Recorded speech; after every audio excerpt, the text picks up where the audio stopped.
(2018) 새롭게 제작된 라이벌 콘서트.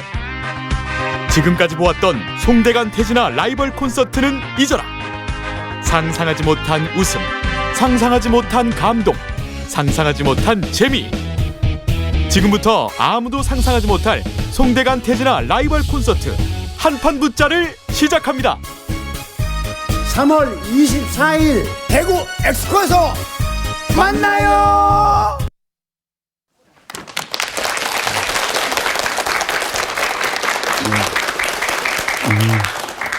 여러분 반갑습니다.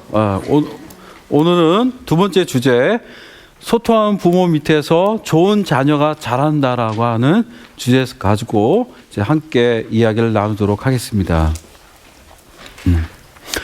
여러분들, 우리나라가 불행하게도 세계에서 이혼율이 세 번째인 거 아시죠?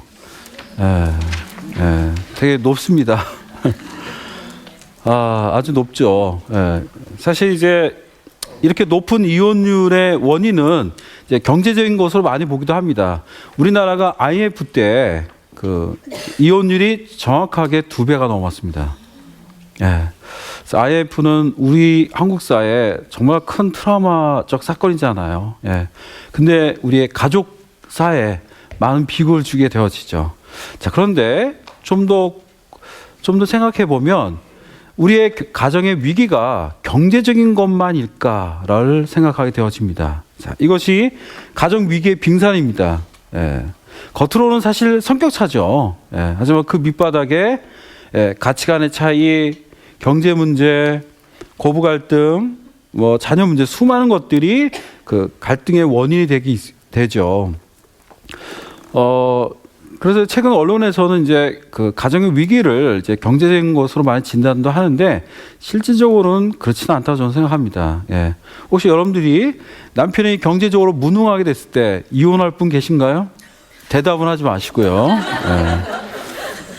여기는 없습니다만 어떤 분이 그러시더라고요. 교수님, 그 사람이 그것마저 안 하면 어떻게 살아요? 그분의 어떤 결혼 생활을 알 수가 있었죠. 이미 두 부부 사이에 대화도 안 되고 서로 간에 어떤 그 정도 이미 사라진 지 오랜데 경제적인 한파까지 오니까 더 이상 버틸 수 없다는 거죠. 사실 경제적인 것도 크지만 실질적으로 가족의 위기를 부르는 건 크게 두 가지입니다. 바로 관계와 소통이에요. 소통입니다. 여러분, 소통이 깨어지면 관계가 깨어집니다. 그리고 관계가 깨어지면 소통이 안 되죠. 자, 우리 여성분들은 커피숍에 왜 갑니까, 여러분들? 맞죠? 수다하기 위해서 이야기를 나누려고 커피숍에 가죠. 그것도 향긋한 커피 향도 맡으면서 정말 대화가 잘 되는 친구와 함께 얼마나 좋은 시간이 되겠어요. 그리고 충분히 대화를 한 2시간 정도 하고 나면 문을 열고 나올 때 어때요? 속이 뻥 뚫린 듯한 느낌이 들어요. 자, 우리 남자들은 커피숍 왜 가는 줄 아세요? 커피 마시러 갑니다. 대화는 그냥 하는 거고요, 거기서. 우리 남자들이 대화를 많이 한다고 속이 뻥 뚫릴까요? 입이 아파요. 사실 남자와 여자 사이에 대화의 차이가 있어요. 오늘날 많은 부부의 위기는 사실은 놀랍게도 소통이에요. 많은 아내들이 여보, 나 좀 사랑 좀 해라. 나 좀 봐라. 라고 하죠. 근데 사실 그게 어떤 이벤트를 한 번 더 하고 이런 그런 것이 아니라 우리 여성들이 원하는 건 남편과 눈을 맞추고 대화를 하는 거예요. 대화를. 근데 그것이 너무 힘들어졌네요. 너무나. 그리고 그것은 바로 가정의 위기, 더 나아가서 부모와 자녀 관계의 위기로 가져옵니다. 그 프랑스의 정신분석가인 나지오가 이런 말을 했습니다. 그 그 문제 청소년에게 가족 안에서 단 한 명만이라도 그 아이의 이야기를 들어주는 사람이 있었어도 그 아이의 인생은 바뀌었을 거란 거예요. 그러니까 말해주는 사람은 아니에요. 야, 네가 그러면 어떡하고, 네가 그러면 인생 망하고, 네가 이런 부모의 이야기를 설득력 있게 한 것이 아니라 그 아이의 생각을 경청만 하는 사람이 많이도 필요 없습니다. 단 한 명만 있었어도 그 아이의 인생은 달라졌을 거라고 생각하죠. 근데 그 한 명이 없어요. 우리 어머니들은 그 한 명이 있습니까? 그 한 명을 가족 안에 갖기 참 어려운 겁니다. 아이들도 마찬가지죠. 네. 자, 여기 있는 이 분은 이제 강지원 변호사입니다. 특히 우리나라 이제 아동 청소년 인권과 관련해서 되게 좋은 일을 많이 하신 분인데요. 한 10년 전이었던 것 같습니다. 제가 몸담고 있는 학회에 이분을 초빙해서 이제 저희 교수들이 이제 세미나를 연 적이 있습니다. 그래서 여러 이제 강의를 하셨고, 이제 한 교수님이 짓궂게 이런 질문을 했습니다. 아유, 변호사님, 뭐 돈도 안 되는 거, 그런 거 하십니까? 라고 했을 때 이분이 우리에게 들려준 하나의 에피소드가 있었습니다. 자기가 검사 시절에 정말 기억이 나는 한 청소년이 있었다는 거예요. 네. 얘는 대형 범죄를 저지른 아이였습니다. 그래서 형사업도 아닌 검사 앞에 불려가 있는 거죠. 근데 검사 시절 자기는 이상하게 그 아이에게 좀 호기심이 생겨서 그 범죄에 대해서만 물어보지 않고 친구 관계, 가족 관계, 도대체 얘가 무슨 생각을 하는지를 좀 들으려고 애를 썼대요. 아이가 처음엔 잔뜩 긴장하다가 이제 검사 앞이니까요. 긴장하다가 조금씩 긴장을 풀고 이제 자기에 대해서 이야기를 하더란 거죠. 그러니까 한참을 이야기하다가 갑자기 아이가 눈물을 뚝뚝 떨어뜨린 거였대요. 그러니까 지금 울 대목이 아닌 거예요. 그냥 들어주기만 한 거니까. 네. 그래서 왜 우냐고 물었을 때 이 아이의 대답은 이겁니다. 검사님, 제 15평생에 이렇게 이야기를 들어주는 분은 처음이라고 울먹이더래요. 많이 살았죠, 여러분들. 15평생에. 이 강지원 변호사가 썼던 그 표현 그대로예요. 네. 15년 동안 살면서 자기 이야기를 들어주는 사람 아무도 없었어요. 친구들도 있었죠. 같이 범죄를 저질렀던 가족도 있고요. 하지만 그 누구도 이 아이의 속에 있었던 생각과 마음에 대해서 들여하지 않았음을 보게 됩니다. 한 명만 있으면 됩니다. 여러분. 네? 네. 저는 이제 이런 질문을 많이 받습니다. 제 직업이 이제 가족 상담을 하는 사람이다 보니까, 이제 가족 상담분의 대다수는 여성분이세요. 이제 남자는 좀 드문 편이죠. 그래서 왜 교수님은 뭐 하고도 많은 전공 중에서 이 가족이란 주제를 공부를 했냐? 저는 이제 그런 질문을 종종 받을 때마다 이제 저의 그 어린 시절의 이야기를 들려줄 때가 있습니다. 사실 오늘 이야기를 좀 많이 하겠지만, 저는 어린 시절, 특히 사춘기 시절이 너무 힘들었습니다. 정말 힘들었고, 뭐, 지금으로 표현하면 스타더라고요. 스스로 왕따한 아이. 그래서 정말 외로운 그런 사춘기였고, 그리고 그 짜증을 이제 가족 엄마한테 많이 풀었던 것 같고요. 그리고 더 나아가서 또 아버지와의 갈등, 또 아버지의 기대에 충족되지 못한 거에 대해서 이제 아버지와 또 갈등도 많이 있었어요. 제가 보기엔 우리 아버지는 이제 여동생밖에 몰랐어요. 여동생에겐 저희 아버지는 서울 아빠고요. 저에게 우리 아버지는 경상도 아버지예요. 경상도. 저희 아버지가 경상도 마산 출신인데, 예. 저에겐 경상도 아버지예요. 예. 여동생에겐 서울 아빠예요. 그래서 호칭이 지금 틀려, 우리 둘은. 여동생은 아빠라고 해요. 난 죽어도 그 말을 할 수가 없어. 나오지도 않아요. 아버지입니다. 예. 그러니까 저희 아버지는 여동생과 딸과 아들에게는 다른 양육 방식을 했던 것 같아요. 이제 지금이야 이제 그게 눈에 보이지만 한참 어린 시절에 그건 편애로 보이잖아요. 저는 그게 차별로 느껴졌습니다. 사실 지금도 저희 여동생과 부모님은 일주일에 한 번씩 경북궁에서 만나서 차 마십니다.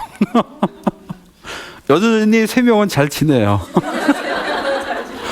뭐 저는 늘 혼자인 사람이죠. 예. 자, 지금도 우스갯소리 하지만 어릴 때는 정말 그게 더 다른 집은 뭐 남아 선호라고 한다는데 이 집은 뭐 여아 선호예요. 그래서 저는 뭐 되게 좀 화가 났고 또 동의할 수가 없었죠. 그래서 또 여러 가지로 또 힘든 시간이었고 갈등하게 되었고 더 힘든 사춘기를 가져오게 됩니다. 네. 제가 이제 그 80년도 후반에 서울역에서 기차를 타고 입영 열차를 타고 이제 훈련소로 가게 됩니다.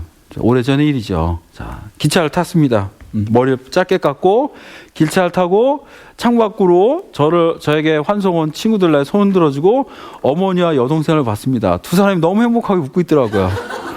야, 이제 간다. 우리 둘 발 뻗고 살겠다. 제가 물었어요. 그래서 나중에 어땠냐니까 제가 간 군대 그 시간 동안 황금기였다고 하더라고요. 어머니나 여동생이나. 예. 근데 그 어머니와 여동생을 보고 마지막으로 누굴 봤냐면 아버지를 봤어요. 아버지가 와 있는 거야. 아버지는 온다는 말 못 들었는데 저희 아버지는 저의 입학식 졸업식 한 번도 온 적이 없어요. 여동생에게는 갔습니다. 아버지가 온 걸 보고 깜짝 놀랐죠. 예. 그리고 두 번째 또 놀랐어요. 이제 우리 어머니도 지금 뭐 얼굴을 활짝 웃고 있는데 다른 집 엄마도 울고 있던데 우리 엄마 웃고 있었어요. 예. 근데 그 아버지의 눈에 눈물이 글썽글썽한 거예요. 아니 깜짝 놀랐죠. 정말 제 아버지에게 눈물을 본 적은 없거든요. 저희 아버지는 전형적인 경상도 남자였던 것 같습니다. 강한 척하는. 네. 아버지의 눈물을 본 적이 없죠. 그게 저의 처음이자 마지막이에요. 아버지의 눈이 창이지만 보여지지 않아요. 아버지의 눈에 눈물이 이렇게 잔뜩 먹은 걸 보면서 한 번 더 충격을 받았어요. 이게 도대체 왜 저러지? 이게 뭔가? 그렇죠. 그리고 이제 기차는 출발했고 이제 고개를 다시 한번 돌려서 마지막으로 저희 가족을 봤습니다. 기차가 멀어져 간 걸 본 순간 저희 아버지는 더 이상 감정을 버티지 못하고 고개를 푹 숙여서 흐느껴 울고 있었습니다. 아버지의 눈물을 본 거죠. 아들로서 아버지의 눈물은 인생의 전환기가 되어집니다. 어떤 식으로든 충격을 받았어요. 저는 아버지가 저를 사랑한다고 생각해 본 적이 없거든요. 늘 모자른 아들, 늘 그 갈등하고 부족한 아들로 생각했고 아버지의 애정을 느낄 수는 없었습니다. 근데 아버지가 날 사랑한다는 걸 보게 된 거잖아요. 눈물의 의미를. 기차를 타고 가면서 많은 생각을 했습니다. 정말 어린 시절을 돌아봤고 아버지와의 어떤 관계에 대해서 돌아볼 수 있는 소중한 시간이 됐습니다. 근데 이제 한편에 아쉬움이 있습니다. 제가 한참 방황하던 그 사춘기 시절 저희 아버지가 저에게 와서 어깨라도 하나 탁 두들겨 주면서 광현아 많이 힘들지? 아빠는 널 믿는다. 아빠는 널 사랑한다. 야, 이 말 한마디 들었다면 좀 더 제 인생은 좀 더 따뜻해지지 않았을까 그런 생각을 해봅니다. 근데 아쉽게도 저희 아버지는 하지 않았습니다. 돌이켜보면 저희 아버지는 아들을 좀 더 강하게 키우려고 했던 것 같아요. 좀 더 아들을 강하게 키우고 그러다 보니까 좀 더 냉정할 수밖에 없었고 사랑하지만 절제하려고 했던 것 같습니다. 하지만 어린 나이에 저는 그 마음을 알 수가 없었던 거죠. 여러분들 오늘날 많은 가족 안에 있는 그런 갈등들, 특히 또 부모와 자녀 간의 그 깊은 그 감정적 고를 봅니다. 늘 상담하다 보면 이거예요. 자녀도 그렇고 부모도 그렇고 서로를 사랑해요. 그리고 서로 미안해합니다. 안타까워하고요.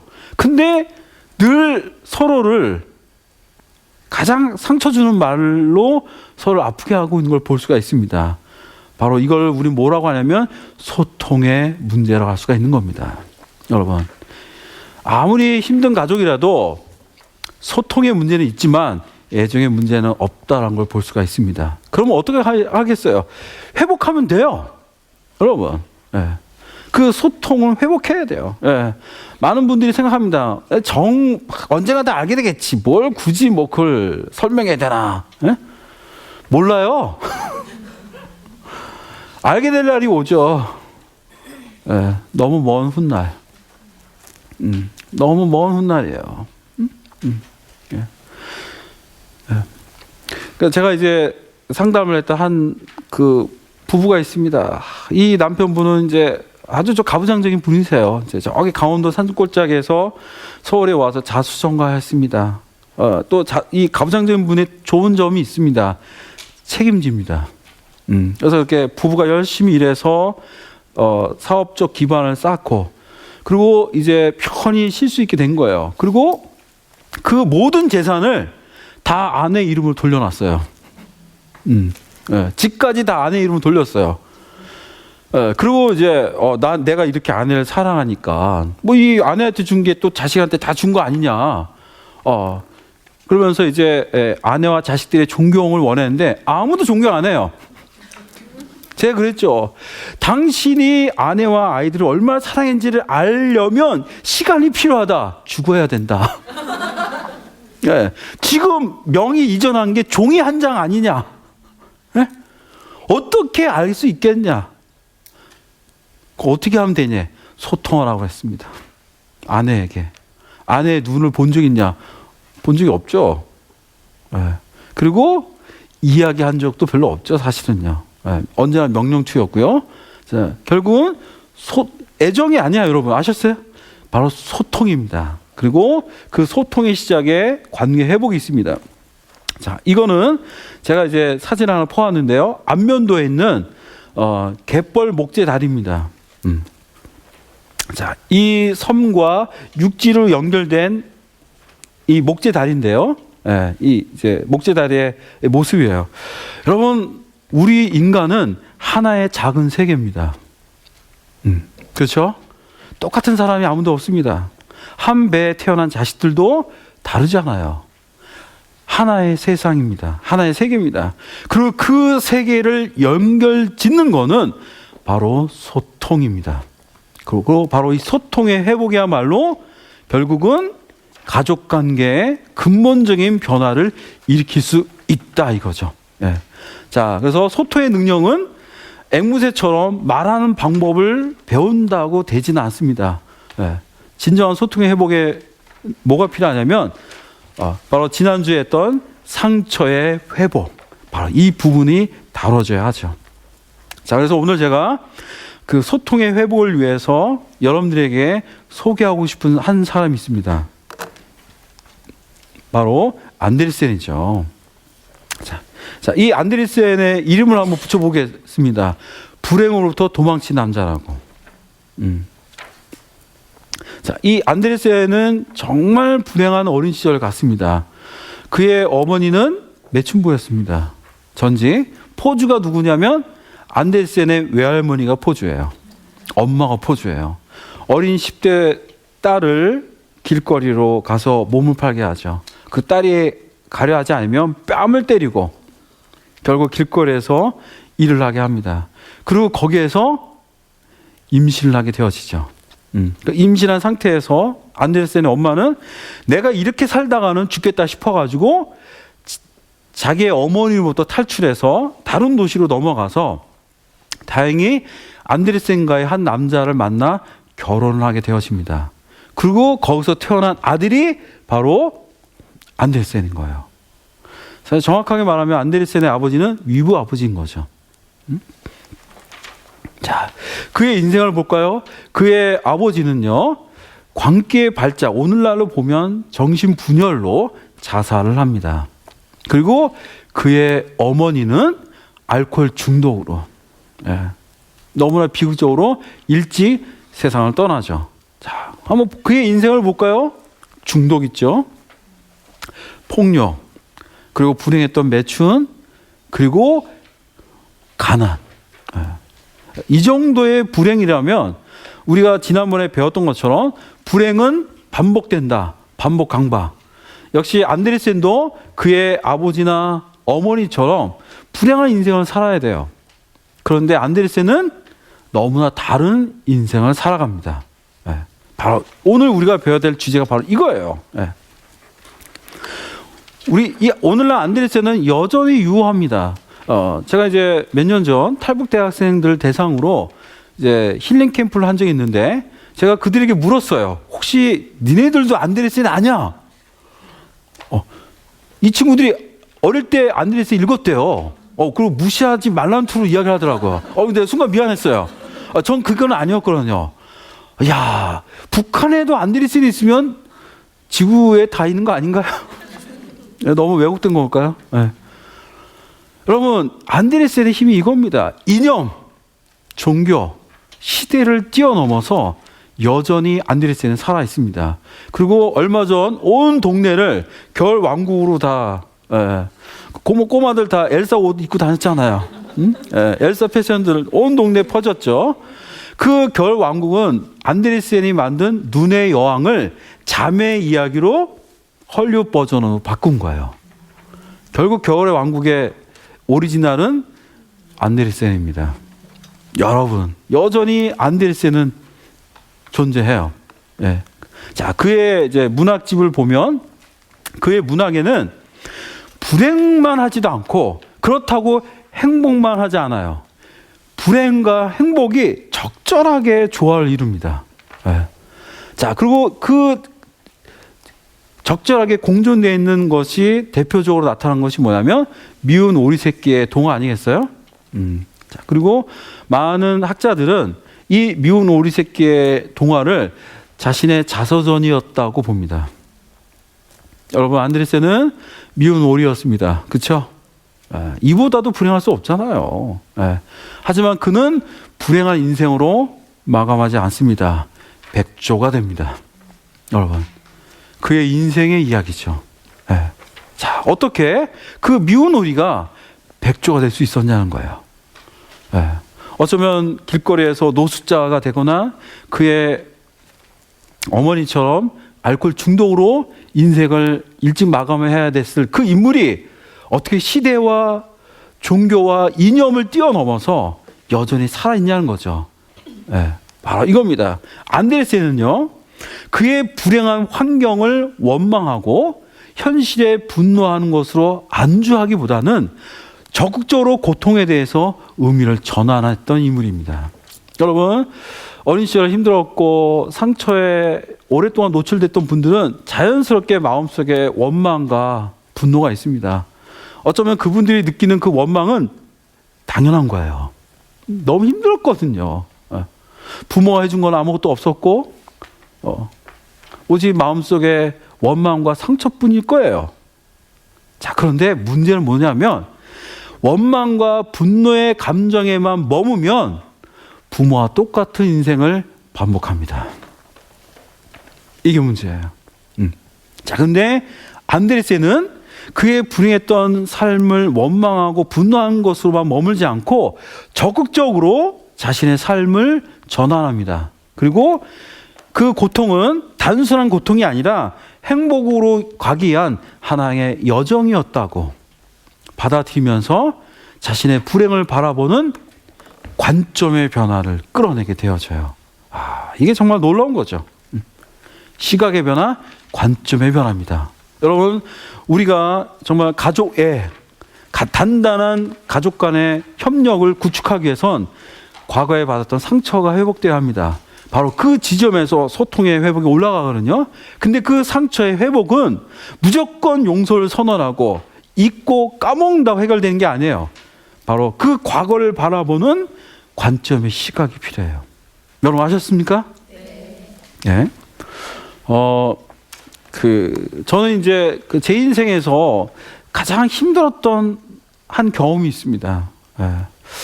제가 이제 감히 말한다면 초등학교 2, 3학년 때로 돌아가야 될 것 같습니다.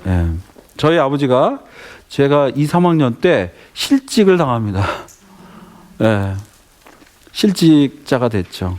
그래서 회사를 그만둬야 했고, 그 다음에 재취업에 이제 성공하지 못했습니다. 그러니까 어때요? 집안은 계속 공기가 어둡죠. 예. 그리고 엄마 아빠와 싸우는 횟수가 더 늘어나더라고요. 왠지 이제 집안 공기 안 좋다는 걸 알고 주로 이제 바깥에서 많이 놀았습니다. 이제 그러다가 이제 생활이 더 어려워지니까 집을 팔고 바로 옆에 이제 전세 월세로 이제 계속 내려가게 되었습니다. 뭐 그렇다고 뭐 굶어 죽거나 그런 건 아니잖아요. 그냥 이제 집이 있다 없을 뿐이에요.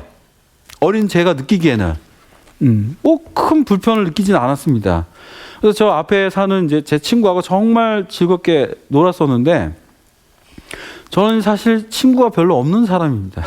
이제 그게 저의 이제 아픔이기도 하는데 정말 저에게 소중했던 친구가 있었어요. 예. 뭐 그 녀석하고 정말 친하게 지냈는데 어느 날 그 아이 그 동생들하고 그 동생하고도 친하게 지냈는데 그 동생이 저한테 그래요. 형, 우리 엄마가 그러는데 형하고 놀지 말래. 왜? 그러니까 제 친구 이야기 못 한 거야 이미. 초등학교 3학년 때. 예. 왜? 엄마가 그런데 놀지 말래. 왜? 형네 가난하다고 놀지 말랬어 엄마가. 가난하다고. 아버지가 실업자라고 제 친구 엄마는 놀지 못하게 했습니다. 저는 동의할 수 없었어요. 예. 저는 계속 그 친구하고 놀았죠. 예. 근데 그 녀석도 놀았고요. 근데 놀 때마다 얘는 매일 밤 엄마에게 매일 맞았습니다. 이유가 뭔지 아세요? 저하고 논 거예요. 이게 처음 그 세계적 베스트셀러 작가인 알랭드 보통이 그의 책에서 이런 말합니다. 오늘날 가난은 돈이 없는 걸 의미하지 않습니다. 여러분 그렇지 않아요? 좀 가난해지면 뭐 마트 가던 거 그냥 적게 쓰면 되잖아요. 예, 우린 살아갈 수 있어요. 충분히. 근데 가난이 의미하는 게 뭔지 알아요? 무시입니다. 일가 친척에마저도 사람 대접 못 받지 않아요? 그게 무서운 거 아니겠어요? 가난이 갖고 있는 독성은 돈이 좀 없는 게 아니라 무시와 모멸을 의미하는 거예요. 네. 알랭드 보통의 이 말에 동의합니다.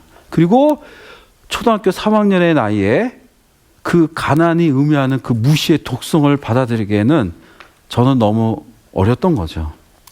아직도 기억이 나요. 제 친구 엄마가 그 동네에서 저를 봤을 때 저를 보던 그 경멸의 눈을 잊기가 어려워요. 어디 그지 자식, 죄송한데, 어디 그가, 우리 아들하고 놀아. 이제 정말 잊기가 어렵습니다. 결국 저는 제 소중한 친구와 헤어져야 했습니다. 더 이상 놀 수가 없었거든요. 예. 그리고 저희 엄마가 그럽니다. 아니, 너 왜 걔하고 안 놀아? 왜 걔하고 안 어울려? 엄마가 묻더라고요. 대답할 수 있었겠어요? 못했습니다. 예. 우리가 가난하다고 걔네 엄마가 놀지 말라는 말을 차마 엄마에게 할 수가 없었습니다. 그리고 외로운 아이가 되어졌죠. 왜? 또 가난해져서 친구를 빼앗길까 봐. 예. 이게 저의 어린 시절에 있었던 아픔입니다. 저는 40년 전 그 동네에서 가난하다는 이유로 친구를 빼앗겼던 그 아픔이 있는 거예요. 그 저는 외로운 아이가 되었습니다. 친구를 사귀는 게 두려웠거든요. 예. 그러면서 힘든 사춘기로 들어가게 되었습니다. 예. 제가 독일로 유학 갔을 때 저의 별명이 뭐냐면 독정이에요. 별로 안 좋은 별명이잖아요. 근데 그 이유가 뭐냐면 너무 독하게 공부를 한 거예요. 되게 이제 독하게 공부한 편이긴 합니다. 근데 지금 돌이켜보면 이겁니다. 독일로 이제 박사학위를 받으러 갔지 않습니까?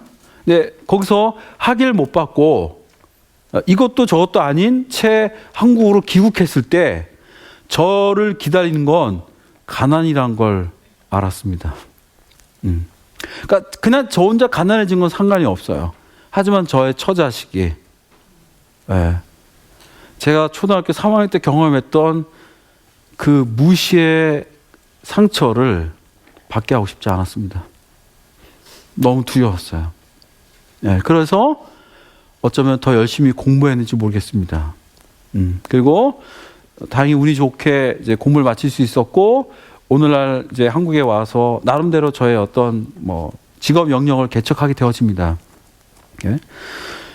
그 소설가 해밍웨이가 이런 말을 합니다. 작가에게 최고의 자산은 어린 시절 불행했던 경험이라고. 그리고 그 불행한 경험이 많을수록 자산을 많이 가진 작가라고. 저는 그 말에 동의합니다. 여러분, 어쩌면 제가 교수로서, 작가로서, 그리고 상담자로서 열심히 살아갈 수 있었던 비결은 이 아이예요. 저에게 많은, 소위 말해서 무능하고 우울하고 좌절감에 빠진 아이들을 봅니다. 마치 40년 전 저의 모습처럼요. 네? 제가 언제나 승승장구하고 늘 1등만 하고 학교에서 최고의 인기였고, 그랬다면 오늘날 저는 없을 거예요. 네.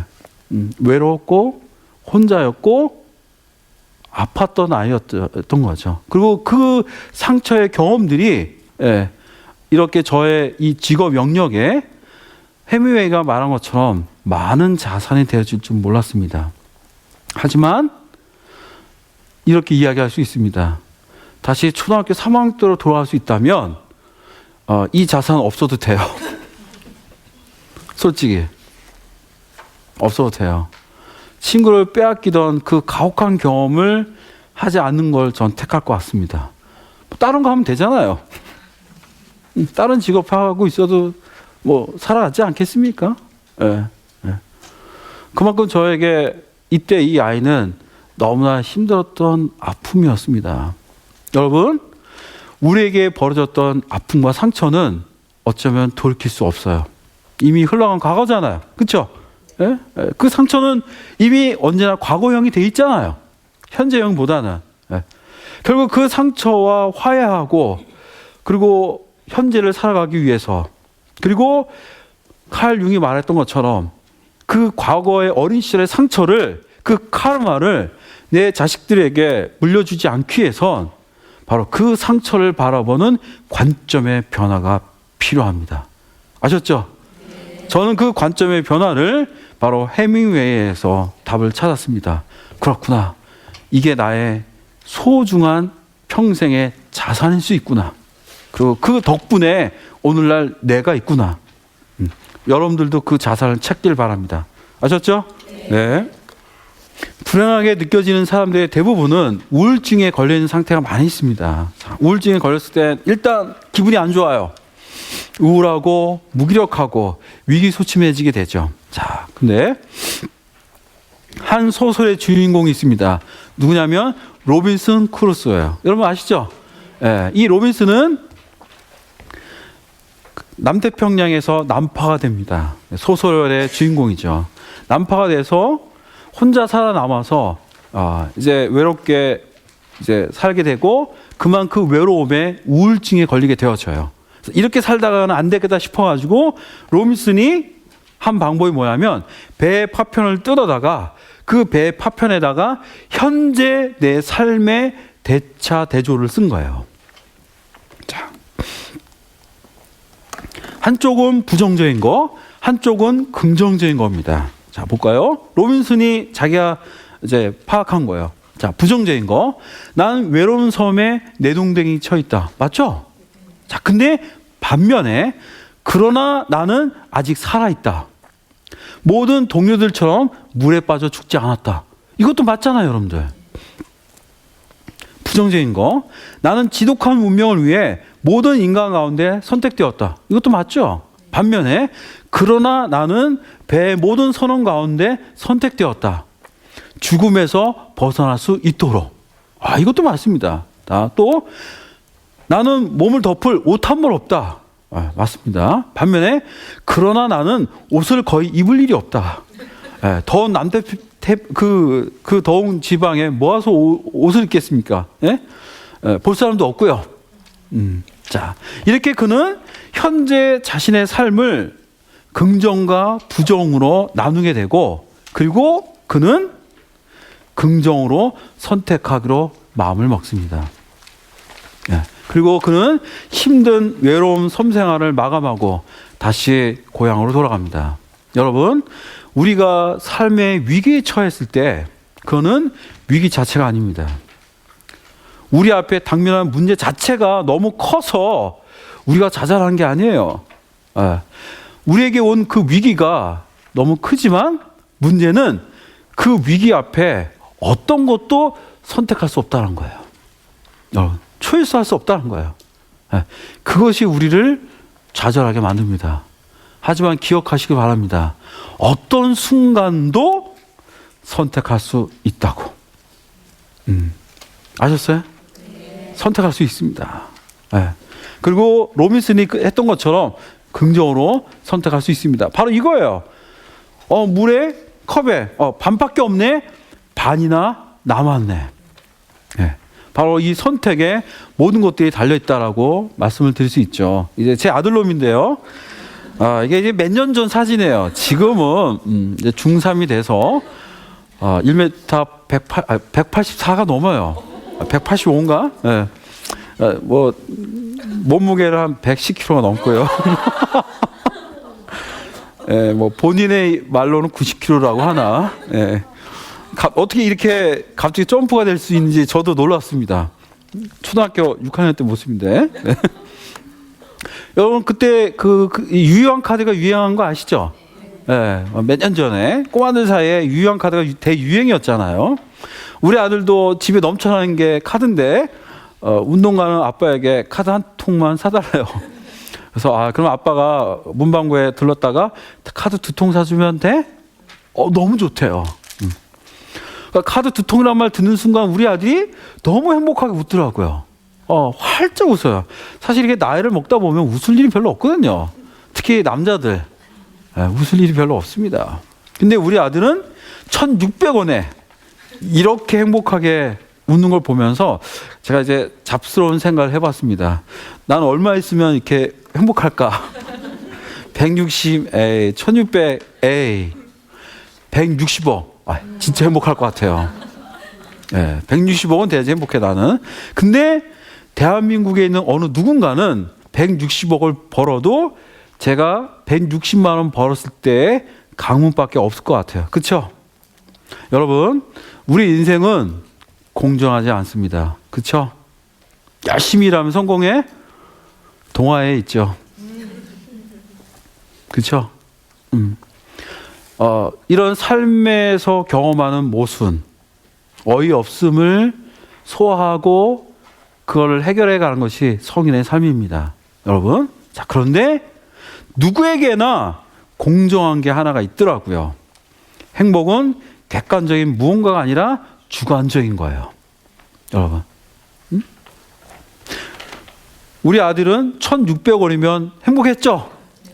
지금은 아닙니다. 여러분, 자, 보세요. 중요한 건 이거예요. 그러니까 내가 어떤 눈으로 보는가예요. 여러분, 아셨어요? 이 정도의 객관적인 조건, 환경, 이 정도의 목표, 그래야지 다 행복한 게 아니에요. 내가 어떤 눈으로 보는가, 내가 어떻게 선택하는가에 따라서 우리의 삶은 좀 다를 수 있다는 거죠. 여러분, 아셨습니까? 선택할 수 있습니다. 네. 자, 우리 과거에는 우리 조상들은 아주 놀라운 지혜적인 어떤 행동이 있었습니다. 그 지혜 중에 하나가 뭐냐면 똥똑 테라피예요. 자, 과거 세대 우리 보면 뒷간 다 있었잖아요. 뭐 뒷간 바뀐 지 얼마 안 돼요, 다. 자, 근데 이 뒷간이라는 곳이 어떠냐면 이제 그게 정교하지가 않잖아요. 뭐 판자 몇 개 이렇게 했기 때문에 종종 뒷간에 이렇게 빠지는 경우들이 있어요. 그래서 술 취한 어른이나 아니면 꼬마들이 뒷간에 빠집니다. 다리가 짧으니까. 자, 뒷간에 빠지면 어때요? 달려가서 할머니가 구해주고 이 아이를 달래고 그 다음에 하는 게 있습니다. 뭐냐면 떡을 만들어요. 네. 그래서 그 집에 있는 곡식들이 있잖아요. 그래서 뭐 명절 앞두고 만드는 곡식 그 떡이 아니에요. 집에 있는 이제 곡식들을 조금 가져다가 찢고 그래서 그 떡을 빚고 그리고 조금 전에 아이가 빠졌던 뒷간에 가서 액담 제사를 하죠. 액막이 제사를 합니다. 그리고 그 제사를 하고 나서 그 떡광주리를 아이에게 주죠. 그리고 아이는 그걸 들고 동네로 나갑니다. 똥떡이에요.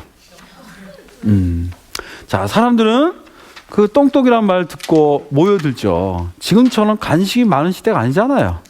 정말 불과 과거만 하더라도 떡은 진짜 명절에 한두 번 먹는 음식이었지 않습니까? 오래전. 네. 근데 명절도 아닌데 따끈따끈한 떡을 들고 와요. 네. 그 떡을 하나 얻어먹는 이웃들은 아이에게 놀리거나 희롱하지 않습니다. 아유, 많이 힘들었지? 한 번씩 빠질 수 있어. 나도 빠졌었어. 괜찮니? 아유, 많이 놀랐겠구나. 이거예요. 여러분, 똥통에 빠진 그 아이는 말 그대로 트라우마입니다.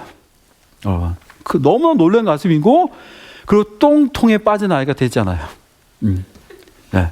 그런데 우리의 손조들은 그 상한 마음을 가만두지 않았습니다. 일사불란하게 대처를 했고 액막이 제사를 통해서 가족들이 그 마음을 위로해주고 그리고 가족들로 끝나지 않고 이웃들 따뜻한 이웃들의 지지와 공감으로 그 아이는 놀란 가슴을 삼키고 마음의 위안을 얻고 그리고 덕분에 다음날 아침 또 뒷간에 갈 수 있습니다. 자, 여러분, 우리가 경험했던 상처와 아픔은 혼자의 힘으로 해결되지 않습니다. 아셨죠? 누군가의 따뜻한 시선과 공감 어린 한마디가 필요합니다. 아셨죠? 네. 그리고 그거를 할 수 있길 바랍니다. 누구에게? 여러분 아이들에게요. 자, 그래서 건강한 가족을 위한 대화입니다. 바로 이 공감은 역지사지는 상대방 안에 들어가서 느낀다라고 하는 것을 말합니다. 쉽게 말해서 상대방에게 주파수를 맞추는 거예요. 그 말에 동의할 필요는 없습니다. 하지만 그의 감정에는 동의를 해야 돼요. 자, 제가 쓴 책이 2013년도에 이제 출간이 됐었는데요. 예, 책이 출간됐을 때 저는 이제 그 책이 좀 기념이 될 것 같아서 학교에도 놨지만 이제 저의 집에 서재가 있는데 서재에다가 5권을 이렇게 꽂아놨습니다. 그리고 그걸 보면서 흐뭇해하다가 이제 뭐 며칠 까먹고 이제 서재를 보니까 책 5권이 한 권도 없는 거예요. 이게 놀래가지고 왜 어디 갔냐니까 와이프는 모른대요. 우리 아들한테 물어보니까 얘가 대답을 안 해요. 이제 어떻게 했냐 물어보니까 벌써 다 나눠줬대요. 자기가 작가도 아닌데 벌써 나눠줬대요. 근데 깜짝 놀랐던 건 뭐냐면 저희 아들 녀석이 아빠의 책을 최초로 선물했던 사람은 누구였냐면 담임 선생님이나 친구들 엄마가 아니었어요. 자기가 다니는 영어 학원의 운전기사 아저씨였어요.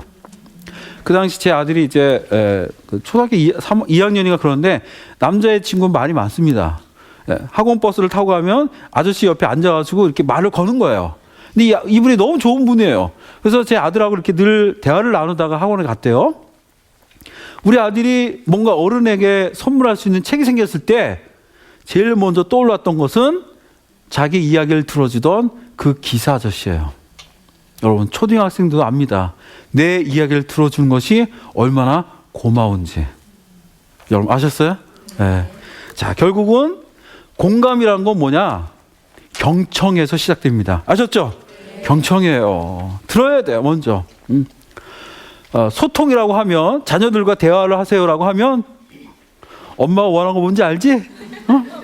아빠가 이걸 원하고 그건 우리는 이렇게 말합니다. PR이라고.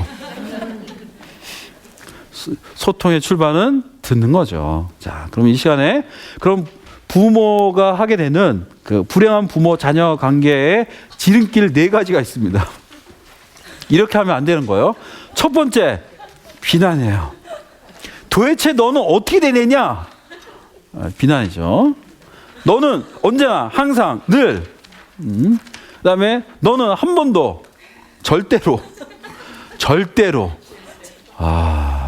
자 이렇게 이제 비난을 하게 되어지죠. 그리고 또 이 비난을 하게 됐을 때 아이들이 어머니 죄송합니다라고 할까요? 방어하죠. 엄마라고 하면서 아이들은 또 그래요. 또 방어를 하게 되고 또 엄마도 또 아이들이 뭐라 그러면 엄마 뭐 했어? 그럼 넌 뭘 잘못했어? 방어를 하게 되고 너의 문제는 내 탓이 아니라고 또 방어하게 되어지고요. 그러면 너는 꼭 하나만 그러더라라고 하거나 서로 비난과 방어를 주고받는 이제 관계가 되어집니다. 이게 바로 뭐라고요? 불행으로 가는 고속도로입니다. 그리고 이 비난과 방어의 소통이 지속될 때 이제 드디어 진짜 센 소통이 발생합니다. 바로 경멸이에요. 자, 이 경멸은 독이 묻어 있는 말이라고 합니다. 경멸의 말을 주고받는 그 부부와 자녀는 쉽게 건강에 노출되어집니다. 과학적으로요. 자, 경멸은 상대보다 자신을 우월한 위치에 놓는 거고요. 그리고 경멸 이면에는 상대의 부정적인 모습만 보겠다라고 하는 그런 습관이 놓여 있습니다. 그리고 경멸은 말을 하지 않아도 돼요. 얼굴 표정으로도 충분히 상대방을 상처 줄 수 있습니다. 약간의 입술을 올리거나 눈꼬를 올리는 것만으로도 상대방은 치명타를 받습니다. 절대 해서는 안 될 말이죠. 자, 그리고 이렇게 비난과 방어로 이제 그 가족관계, 부모와 자녀관계 지속되고 그러다가 경멸로 이제 그 부정적인 소통이 진화됩니다. 그리고 이제 마지막 최악의 소통입니다. 담쌓기입니다. 상대방을 투명인간 취급하는 거예요. 아예 존재하지 않는 것처럼 취급하는 거죠. 여러분, 최악의 소통입니다. 자, 담쌓기를 하고 있는 부부나 부모와의 자녀들 관계를 보면 안 싸워요. 근데 말도 안 섞어요. 정말 파경 직전의 관계라고 여러분 보시면 돼요. 이제 여기서 모든 것들은 이제 종교로 갑니다. 제가 상담했던 한 이제 40대 남성이 있는데 이분이 그럽니다. 자기를 알아주는 건 강아지 뽀삐밖에 없대요. 처음에 뽀삐 키울 때 자기가 제일 반대했는데 지금 자기는 뽀삐밖에 없대요. 집에 들어옵니다. 퇴근하고 들어와서 아파트 문을 딱 열고 들어와요. 근데 조금 전까지는 딱 문을 열 때 훈훈한 분위기가 느껴지더래. 아내와 아이들이 막 TV 보면서 과일 먹으면서 막 웃더래. 그래서 이 훈훈한 분위기라고 들어가는 순간 애들은 아빠다라고 다 방으로 들어갑니다. 그리고 아내는 표정이 무표정한 얼굴이 되어져요. 그러면서 저녁을 준비하는데 그게 꼭 사료 준비하는 것 같대요. 근데 뽀삐는 늘 한결같이 달려온대요. 그 말 들었을 때 웃음도 나기도 하고 애잔하기도 했습니다. 바로 담쌓기거든요. 겉으로 보면 전혀 문제 없는 것 같습니다. 왜? 큰 소리가 없죠. 싸우지도 않습니다. 비난도 없습니다. 하지만 가장 불행한 소통입니다. 자, 여러분 아셨죠? 자, 우리가 절대로 피해야 될 게 있습니다. 비난, 방어, 경멸, 담쌓기. 근데 우리가 살다 보면 안 할 수가 없잖아요. 조금씩 하게 됩니다.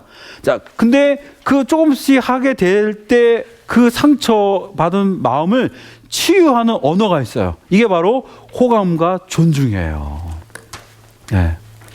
호감과 존중은 야, 우리 아들 너 완전히 엑소다, 엑소.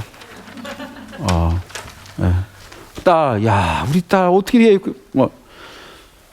그리고 와이프가 음식을 차렸을 때, 야, 이거 뭐 10만 원짜리 호텔 음식이네. 차려준 건 된장국밖에 없었음에도 썰렁한 농담입니다. 누가 보더라도 어설퍼요.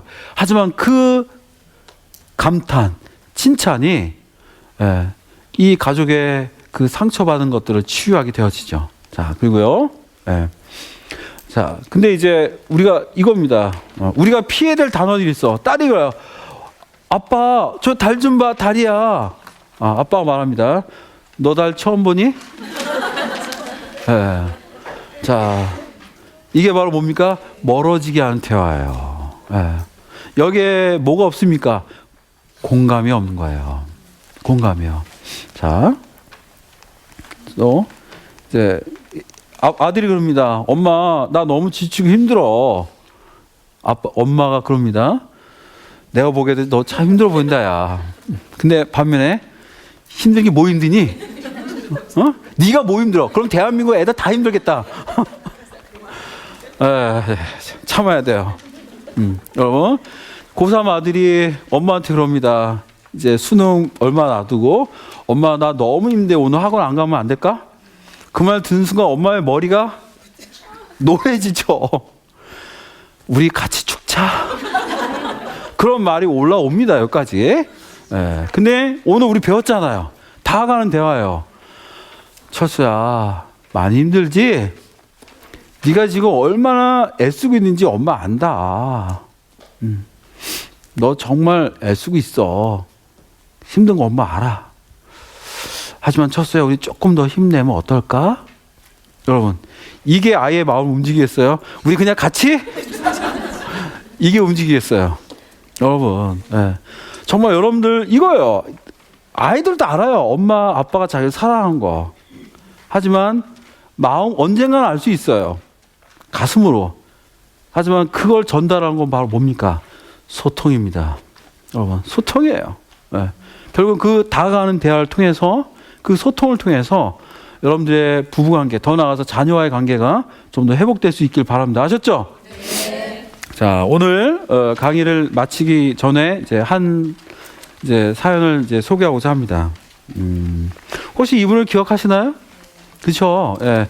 주철환 PD라고 이제 스타 이제 PD였죠. 이분이 몇 년 전에 일종의 자서전 비슷한 책을 출간을 했습니다. 그래서 제가 이제 읽었는데 그 책을 읽다 보니까 되게 좀 흥미로운 대목이 있었어요.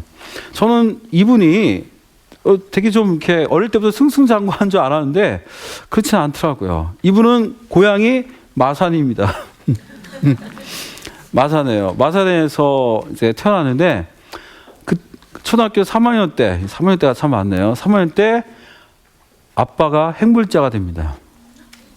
행불자, 노숙자가 된 거죠. 그 연락은 끊기고, 그리고